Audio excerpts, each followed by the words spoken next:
hear those birds are chirping? So today, I've been talking a lot about affirming, auto-suggestion, different ways to affirm to yourself, why affirming can seemingly work to help you manifest things in your life when all else seems to fail. And all these things run together. And as I always say, what's most important is figuring out what works for you and sticking with it. And what works for you can change over time. But there's probably going to be a few things that you can rely on. I made a video last year about the couple of techniques when I got into manifesting ideas, law of assumption, law of attraction ideas, what I relied on and what I still rely on to this day pretty much, what I always fall back to. And these other tools that we talk about and explore are just often offshoots of those original ideas or concepts that you relied on, perhaps before you even got into the law of attraction. For instance, one thing that I made another video on, I'll link to that one above as well, that I always relied on before I even got into any of these manifesting concepts was talking out loud to myself. Talking out loud. I realized that if I talked out loud to myself, I could change how I felt, change my emotional state relatively quickly. And getting into manifesting ideas made me realize that even more. I talk a little bit about that in The Joy of Not Thinking. But like an offshoot of talking out loud to myself is just realizing the power of self-talk. And affirmations are one of those offshoots, like, quote unquote, robotic affirming, meaning affirming, just saying something over and over without trying to like emotionally evoke it, but just saying it over and over, the way Coué talks about, like put yourself in a passive state and just saying it over and over. That's an offshoot, or there's direct connections with that and talking out loud to yourself, but it's a different variable of it. It's a different way of using that tool. And so one of the things that really appealed to me when I got into these ideas, these days you would say into the law of assumption, because really like what initially got me into these manifesting concepts was Neville talking about relief. You could call it relief, you can call it release, you can call it, I don't know, you can call it whatever you want. But that is something that Neville always talked about that I always really related with, and one of the things that I've been able to rely on in my own life to make things better for me, both internally and externally in my life, is this idea of, it's over, it's okay. Relief. I wrote about this in Relax More, Try Less, mindful manifestation and a manifestation through relaxation. And I've mentioned this quote recently, and I think it's at the beginning of Manifestation Through Relaxation. There's this William Burroughs, the guy who wrote Naked Lunch, the writer. He's got this great quote. He says, all pleasure is relief. And with Neville, I was texting in my group chain of former moderators of the Neville subreddit. We were joking about how Neville's advice changed over the years. I've discussed this several times in different places. In my opinion, like his advice, a lot of his advice, the common sense, practical advice that Neville gave, really changed a lot in terms of how practical he was. It became less practical, more impractical, I would say, particularly after his promise experience, his quote unquote promise experience. But even so, even though, in my opinion, I'll do another link. I'm just loving linking today, as I often do. I'll do another link to the mini course I did on those 5 lessons lectures that Neville gave, and how simple and practical the techniques he shared there are. If you compare that stuff, the advice he gave, to the advice he gave like in the 1960s after his promise experience, my God, is the 1960s stuff a lot more out there.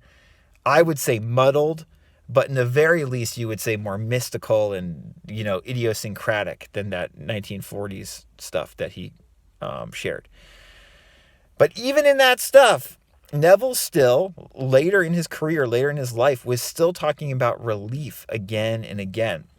And since in this text chain we were talking about, 1960s and early 70s Neville lectures, which are extremely popular, by the way, on YouTube. Way, way, way too popular, because that's the stuff that was recorded of him speaking, and you hear his beautiful voice. It's way too popular on YouTube because it's not nearly as practically helpful, in my opinion, as the earlier stuff, which is not recorded and you don't hear his voice. But even in these later lectures, he's talking about relief. Relief, relief, relief. And so I thought I would read something today because it sums up why he was, in a way, he was such a charismatic teacher, and he always gave such good examples, even later in his career when he's talking about really far out stuff. And Neville was much more popular in the 1950s than he was in the 1960s, because he started talking about all this crazy promise stuff. But even then, he still had all these gems. And so I wanted to share one today, because it just, it underscores what we're talking about in terms of relief, which is something I've always relied on in regards to this stuff, and ties directly into stress management. And I'm sure that many of you watching this video have always relied on in some significant way as well. He said in this lecture, which is, this lecture is Immortal Man. And again, I believe it's from sometime in the 1960s. He says, I move from one state into another. If it is a state desired, then I have a sense of relief. If tonight I was financially embarrassed and then came into a fortune, what would be the relief? Of all the pleasures that man could ever experience in this world, relief is the most keenly felt. It's like that William Burroughs quote, all pleasure is relief. There's something really there. Really there. This ties into so many of these ideas. Relief. It's over. It is finished. It is done. This is why I resonate so much with what Neville talks about a lot, I think, is because of this. Neville continues. He says, the child is late. You said to be home by 10 o'clock. So 10, 11, 12, and there is no child. You love her dearly and think you are in control. Oh, yes, I can control my imagination, my mind. It's easy. Then comes 1 o'clock and there is no child. Instantly, you conjure 101 things that could happen. I think that many of us can relate to this, You think you have control, and then, there's a health issue or a loved one or something goes wrong, and all of a sudden you freak out. You think of all the things that could go wrong, that could possibly happen. Neville says, then you hear the key and she comes through the door. What is your emotion? One of relief. Just one of relief. So of all the pleasures of the world, relief is the most keenly felt. It comes in the creative act. Relief. Call it by another name if you will, but it is relief at that moment of explosion. The same thing is true when I move into a state. What would the feeling be like if it were true? Then I work myself into that state as though it is true. If I am in that state, I can't suppress the sense of relief. What do I do after that? Nothing. Just remain in the state. It has its own appointed hour. It ripens and it is going to flower. Don't be concerned. You are in the state. Now let it unfold itself in its own wonderful natural way. It has ways and means that no one knows. Its ways are past finding out.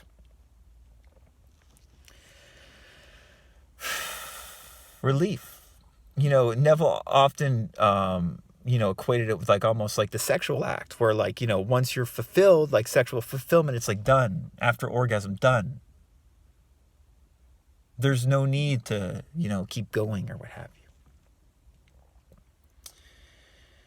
One thing that was interesting that we were talking about in the text chain is that, the 5 lessons lectures, a lot of his early lectures, he talks about repeating it over and over again. So in other words, you get that sense of relief and, it's done. But then the next day you start to worry about it again and you feel like, I have, you're concerned. Oh, it's not done really, in your mind, you're thinking it. So you do it again, right? And like in the case histories and the power of awareness and in the law and the promise, there's all these examples of people doing the act again and again, the imaginal act, to re-invoke that feeling of it's done over and over and over again. But in most of his late lectures, or in a lot of his late lectures, Neville says, no, you just do it once. He goes, I just do it once.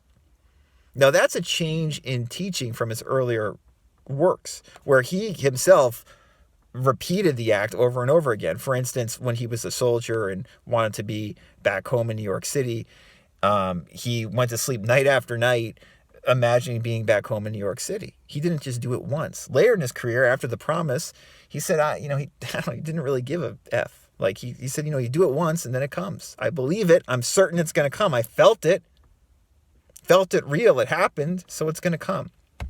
Change in approach later in his career, one could say. So there's a lot of nuances in this video, but the main thing I want to get across is simply relief. Of all the pleasures of the world, relief is the most keenly felt. Really lines up perfectly with that Burroughs quote, all pleasure is relief. When you're doing a Neville type of manifesting technique, what you're looking for, one could say, is that sense of relief. If you have that, you're doing it right, quote unquote, right? It comes in the creative act, relief. Call it by another name if you will, but it is relief at that moment of explosion. If I am in that state, the desired state fulfilled, I can't suppress the sense of relief. It's over. It's done. Hope that was helpful. If you want clarification or coaching or have questions about this topic or related topics, because they're basically all related, Radical Counselor.